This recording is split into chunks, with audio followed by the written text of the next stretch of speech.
Well, I am frequently asked, so, Audrey, what causes autoimmune disease? And my response is almost always, it's a tree with many roots. Let me paint a picture for you. This is what I mean by that. Picture a tree where rheumatoid arthritis is the trunk, and the branches are all the different symptoms that come with it: joint pain, swelling, redness, reduced mobility, anything else that you experience. It is the outward appearance to you, the person suffering from rheumatoid in this example, or to others who see you suffering. Then under the ground, like a tree, what people can't see are the roots of the tree. There may be a few that poke through and that are obvious from above ground, but the majority of the roots aren't obvious.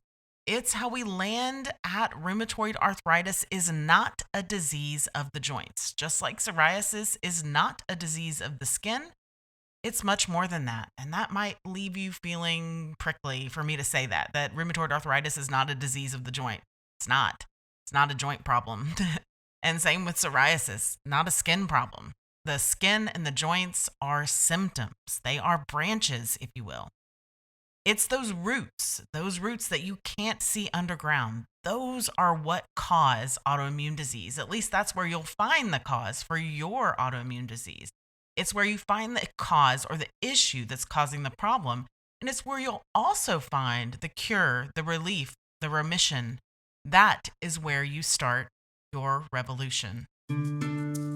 Welcome to the Naturalistic Nurse Podcast with Audrey Christie, helping you shift from Band-Aid fixes to root cause resolutions that stick. Welcome. If this is your first time listening, I'm Audrey Christie. I'm a functional and integrative nurse, nutritionist, and energy medicine practitioner. I help women stop chasing symptoms and find relief and remission and ultimately learn how to heal their bodies from autoimmune disease. Raise your hand or answer me out loud, depending on if you're alone. What comes up when I say your autoimmune disease is not a disease of the outward symptoms, right?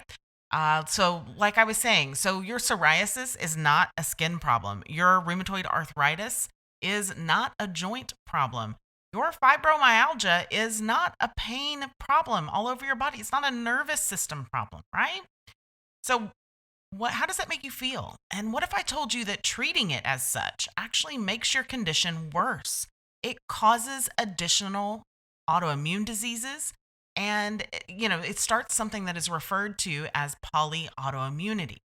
So what that means is that the medications and the treatments that you are using may be bringing you some short-term relief, but ultimately they're causing you more harm, particularly if that is the only thing you're doing to help your autoimmune disease, or chronic illness fits in there too, especially if you're taking them long-term.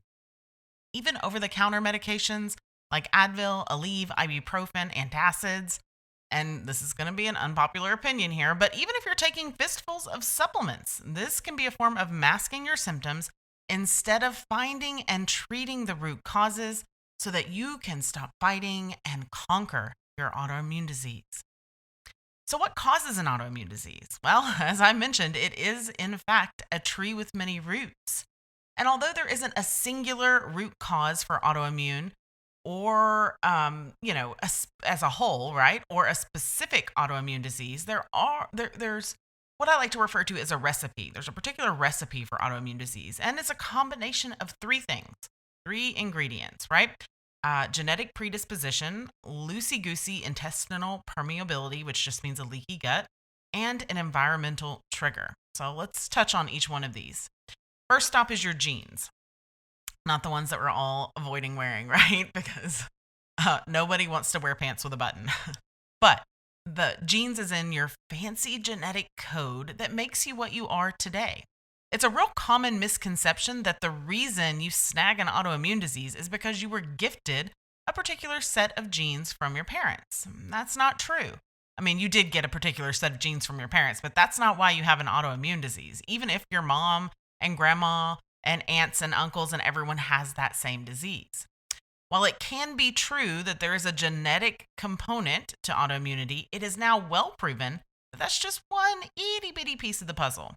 So we know that thanks to the study of genes and gene expression, that's called epigenetics, But it tells us that there's no specific pattern that can be identified, or at least one has not been identified yet, that predisposes a person to autoimmune disease.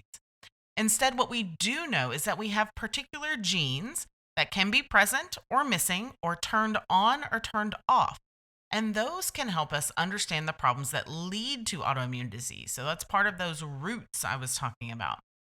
We also know that no matter which genes our parents gave us, that we can make particular choices in lifestyle that will turn these genes on and off and cause certain health issues like autoimmune diseases to pop up or remain dormant. Another factor, another part of this is something I refer to as an environmental trigger. So, genetic predisposition is just one ingredient, right? And we talked that there were three ingredients in this recipe. And the second ingredient is that environmental trigger. And it could be something like sleep. Stress is a real big one that I see, especially right now. Energetic wellness, environmental toxins, nutrient deficiencies, and even medications that we've touched on just a little bit. We're going to start with sleep. High quality sleep is so very important. And I'll link in the show notes at audreychristie.com/119 those episodes, recent episodes on sleep to help you with that. I want you to think about how many times you said or you've heard somebody say things like, I am exhausted, I'm tired, I'm pooped, I didn't sleep well. And so part of this issue is just the overglorification of busy, because how would you look at someone if you said, hey, how are you doing? And they're like, oh my God, I'm freaking amazing. I'm so well rested. And so even if we are feeling well rested, a lot of times you're like, oh, I'm doing okay, or I'm tired. But the other side of that problem is that there are a lot of people just not getting quality time with their pillows, right? Head on the pillow, quality time. We have an epidemic of sleep disorders, like we have so many epidemics right now. And part of them are, trouble falling asleep or staying asleep. And sleep is so easy to fix. It is. It might take a few times, it might take going down a few rabbit holes, but once you fix it, oh my gosh, it changes everything. So if you're having trouble sleeping, please check out those episodes. If you're still having trouble sleeping, you can't DIY it, then jump on a mini case review or grab a quick sleep appointment. Whenever a client is struggling with sleep or in a bigger healing program, it's always one of the first priorities that we have to address. Sleep is one of the first steps in the autoimmune revolution success path. It is step one on the way back to wellness, relief, remission, and that's both for autoimmune disease and other chronic illnesses. The second environmental trigger that I want to touch on, because it's so big, is stress. And I just recently did a full episode on stress. I'll link it in the show notes. But we have learned that part of this recipe for autoimmunity is being chronically stressed, being in a chronically depleted state. It activates a very similar cascade of internal messages and pathways as not having sleep. It's a similar process. The ingredients are a little bit different, but chronic stress is an overall depleted state that is a completely different state than a body that's nourished and at ease. Okay? It keeps us in the fight or flight mode constantly. And our bodies just stay convinced that we might die at any moment. And that is something that can cause autoimmune disease and often is a trigger for autoimmune disease as well. Another environmental trigger for autoimmune conditions and flare-ups is energetic wellness. So this is kind of a subcategory of causes. So energetically, autoimmune conditions have a lot of similar patterns with each other, although they're different.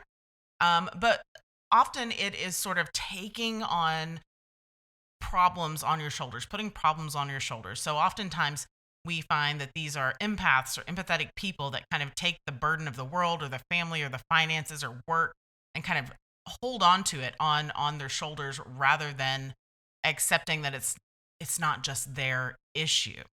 So in addition, you can think of things as your own energy and your vibration, like your aura, which is an energetic vibration that we can measure, right?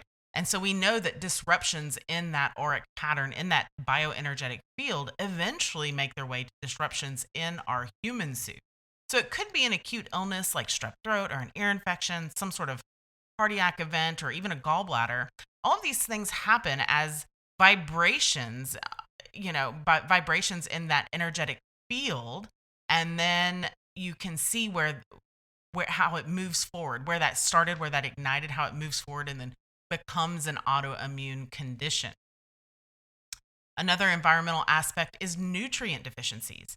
Your immune system is a super complex machine, and it really can't function without the proper ingredients. It's kind of like if you put diesel in a gas motor, it's not going to run, right? Same thing for autoimmune disease, right? Same thing for causing autoimmune disease.